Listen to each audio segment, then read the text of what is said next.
Welcome back to the Tip of the Iceberg podcast, brought to you as always by InsideThePenguins.com. We're running a little long today. We have a lot to say, of course. The Pittsburgh Penguins have lost 6 in a row, but let's get right to it, Horwat. Our Metropolitan Division Power Rankings 2.0. The last time we did this was preseason, so now that we've gotten to see each team play 10, 11, 12 games, here's how things are going to stand to us in the hierarchy of power in the Metropolitan Division. Horwat, start us off. Give us your 8 through 5 for the Metro, starting with number 8.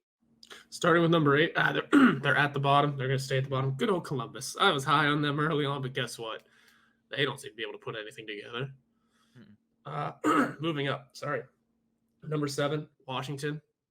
I don't know. They're just down there with us in terms of ranks. I'm just kind of pulling from rankings on the actual rankings and then kind of going through my own head. Washington doesn't look phenomenal. 5-4, 5-4-2. Sorry, they're down there with us because I'm going to give us 7. Sorry, 5, 6. What up? The one above Washington. 6. 6. Mm-hmm. Not doing well today. Those are my bottom 3, though. Columbus, Washington, Pittsburgh, and yeah, it's not pretty for those teams right now.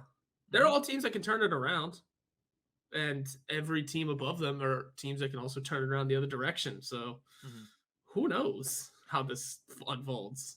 I'm not going to lie, Horwat. I find your 8 through 6 an overcorrection. And I understand. Listen, the first power rankings of the in-season is when you're going to see the most movement because you don't know what these teams are going to look like. A lot of new additions when you make the decisions before the season and in our first edition of this. But I'm going to say there was a little bit of overcorrection made there. I do agree with you that Columbus is number 8. Yeah. I wasn't as high on them as you were to start the season. And then they started the season very poorly. Like they didn't have Patrick Laine for a stretch. I understand that. But just the way that they've been playing and the fact that they're the only team below the Penguins in the standings, a team that has lost 6 in a row. Yeah, the Columbus to me, they're number 8, and we both agree on that one. Number 7, I'm putting the Philadelphia Flyers. I really don't care about their start to the season because it was a lot of false wins to me. They're not performing at 5-on-5. Their goaltending cannot be, that's not going to maintain because Carter Hart is not that good.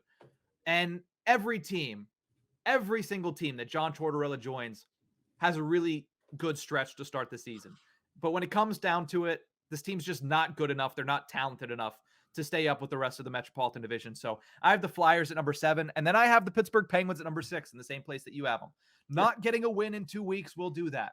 I had them at number 4 to start the season, so they only dropped 2 spots for me. You had them at number 3, so they dropped 3 for you. And we've talked about the Penguins for 45 minutes today. We don't need to get into them that much more, but definitely room for improvement for the boys from the Steel City. Horwat, who do you have at number 5 and number 4? 5, I have Philly. They got off to that hot start and they've lost a few more games. They're coming back down to earth, but as of right now, they just seem like a pretty good team. The early season John Tortorella team. Yeah, you can't knock it. But number 4, the New York Islanders are on a 4-game winning streak. Man, that's don't know what to expect from that team, but 4-game winning streak, I guess. That's good to put them up to 6-4 after going 2-4 to start. Yeah, no, I think they're a good position for 4th, and man, my top 3 is interesting. We'll get into that in a second. I have the Islanders actually at number 5 since we're talking about them. I think Ilya Sorokin is still carrying that team. I mean, Ilya Sorokin off to another really good start. They do have one of the best penalty kills in the league, but they're the inverse of the Pittsburgh Penguins. The Penguins started hot, and now they're cold. The Islanders started cold, and now they're hot. So they're 2 teams that are, participating and performing in the same basic levels, which is not a good thing if you're the Pittsburgh Penguins. But the Islanders are also the team I've watched the least so far this season, so I really don't have a great grasp on them. So I have them at number 5. Number 4, I have the Washington Capitals. I do think that they're similar to Pittsburgh in a situation where they're an aging team that has not had the best of starts. I do think they're coming around a little bit quicker than the Pittsburgh Penguins are. But I also think when you look at Washington, Alex Ovechkin had a slow start. That's not going to stay that way. Like, he's going to turn things around. a good start for Darcy Kemper in Washington. He's looking like the guy we saw in Arizona. Whether that maintains is a different question. But he's a Stanley Cup winning goaltender. He won it last year with the Avalanche, and he's looked every bit the part so far for the Washington Capitals. And that team has the excuse, Horwat. They're devastated by injuries. They already had Backstrom and Wilson out coming into the season, and that's why you ranked them below the Penguins, I remember. But losing Connor Brown, John Carlson, Carl Hagelin, TJ Oshie, being without all of these guys, I'm going to give them a little bit more credit whenever they're not as high in the standings as they'd like to be. So number 4 for me is the Washington Capitals, and that leaves the top 3. I'm going to say number 3. We both put this team in the top 3, which we didn't at the beginning of the season because of how good they're playing. I thought about putting them at number 1 because I really like them. But I'm going to put them at number 3, the New Jersey Devils. They're one of the hottest teams to start the season. John Marino has been fantastic, and hindsight is 2020. It stings whenever your team's not playing well and the guy you traded away is looking like a house of fire. And they lead the league in expected goals for at 5-on-5 with 67% as a team. Absolutely phenomenal start from the boys from New Jersey. So I have the Devils at number 3. I have them at 2. Yeah, that hot start you can't be ignored, but I do look at 3 losses over just playing out 3 losses in 10 games. Their goal differential is ridiculous. It's plus 11, by the way, tied with the Islanders for the best in the division.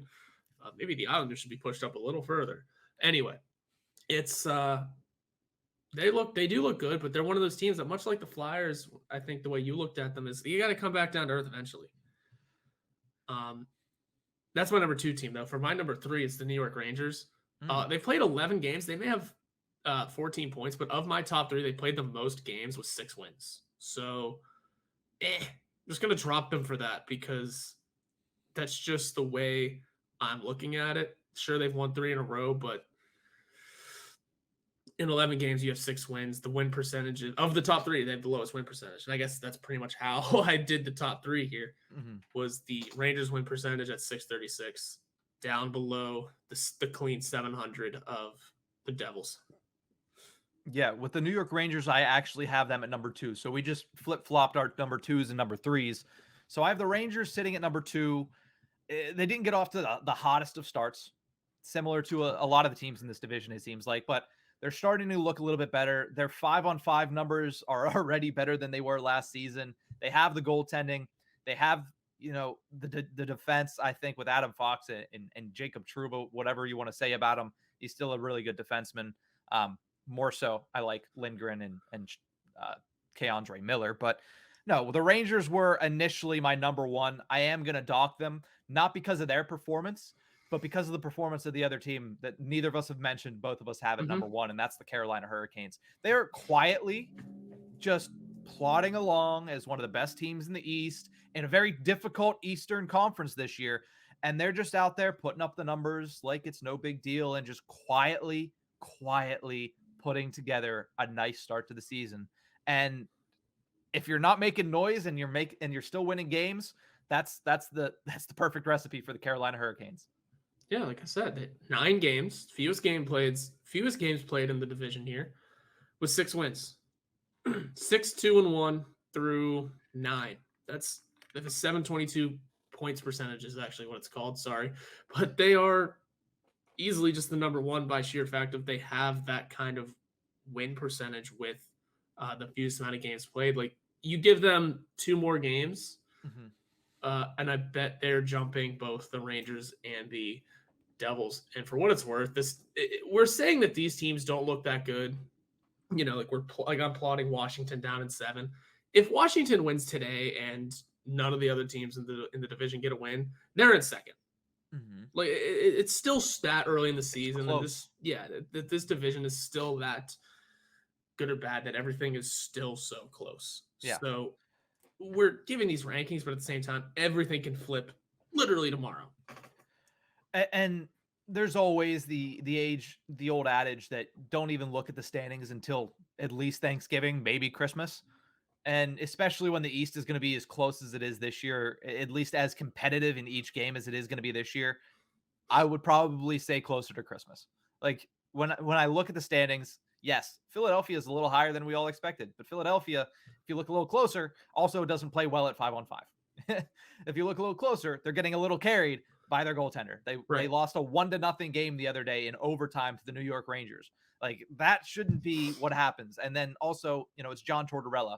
Eventually his teams, get sick of him and the way that he wants them to play, and it wears them down, and they start losing games, and Philadelphia is just not good enough to keep it up with that type of style and with that type of pace that they're trying to set. So that's our division rankings 2.0.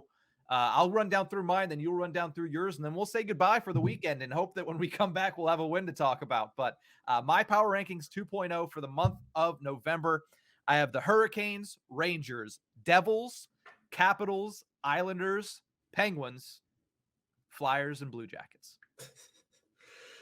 Not bad. We're going to share the Carolina and the Columbus spot. But I got Carolina, New Jersey, New York Rangers, the New York Islanders, the Philadelphia Flyers, Pittsburgh Penguins, Washington Capitals, and Columbus Blue Jackets. At least we can agree on the best and worst team of this division. Yep, that's the way it's going to go all year. Other than that, a lot of differences, which I like. I like having different opinions. It makes me happy. So that's going to do it for this episode of The Tip of the Ice-Burgh. We'll be back on Monday to discuss the Pittsburgh Penguins game against the Seattle Kraken and look forward to a long stretch of road games for this Penguins team. We will see you guys next week. Have a great weekend, Penguins fans.